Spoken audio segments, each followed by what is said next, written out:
வருஷத்துல எத்தனையோ அமாவாசை வரலாம், ஆனா உங்க தலைமுறையையே காக்கக்கூடிய சக்தி வாய்ந்த தை அமாவாசை இதோ வந்தாச்சு. ஒவ்வொரு மாசமும் அமாவாசை வந்தாலும் இந்த தை மாச அமாவாசைக்கு ஒரு தனி சிறப்பு உண்டு. இதை மௌனி அமாவாசைன்னும் மாஹி அமாவாசைன்னும் ஞானிகள் கொண்டாடுறாங்க. ஏன்னா தேவர்களுக்கு விடியற்காலை பொழுதான உத்தராயண புண்ணிய காலத்துல வர்ற முதல் அமாவாசை இது. இந்த நாள்ல கங்கையில நீராடுறது அமிர்தத்துல நீராடுறதுக்கு சமம்னு சாஸ்திரம் சொல்லுது. அத்தனை புண்ணியத்தையும் மன அமைதியையும் தரக்கூடிய அற்புதமான நாள் இது. குறிச்சு வச்சுக்கோங்க. வருகின்ற 2026ஆம் ஆண்டு ஜனவரி மாதம் 18ஆம் தேதி ஞாயிற்றுக்கிழமை அன்று இந்த புனிதமான தை அமாவாசை திருநாள் வருகிறது. நம் முன்னோர்களால் ஏற்பட்ட பாவங்கள், தீராத சாபங்கள், குடும்பத்தில் நிம்மதியில்லாத சூழல், இப்படி எப்பேற்பட்ட பித்ரு தோஷத்தில் இருந்தும் விடுபட இந்த ஒரு நாள் போதும். சரி, இந்த அபூர்வமான நாளில் நம் முன்னோர்களை குளிர வைத்து அவர்களின் ஆசியை பெற நாம் செய்ய வேண்டிய அந்த 5 எளிய பரிகாரங்கள் என்னென்ன வாங்க பார்க்கலாம்.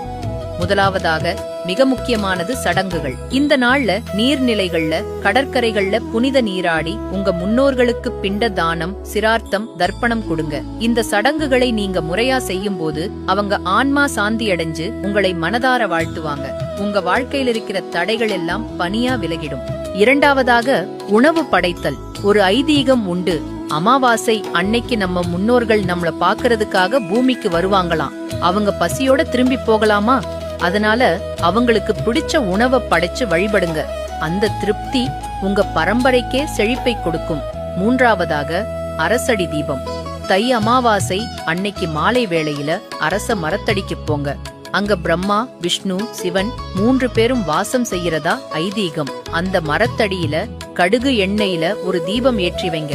அந்த ஜோதி இருட்டில் தவிக்கும் உங்கள் முன்னோர்களின் ஆன்மாவுக்கு வழிகாட்டி அமைதியை தரும். நான்காவதாக அன்னதானம்.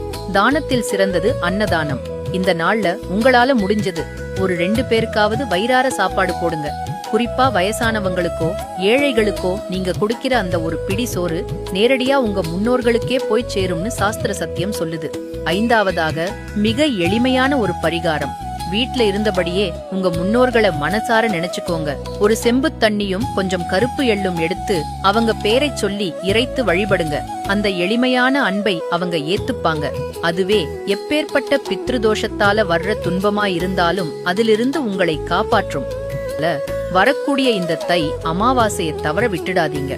இந்த சின்ன பரிகாரங்களை செஞ்சு உங்க முன்னோர்களின் பரிபூரண ஆசியை பெறுங்க. உங்க வாழ்க்கை நிச்சயம் செழிக்கும்.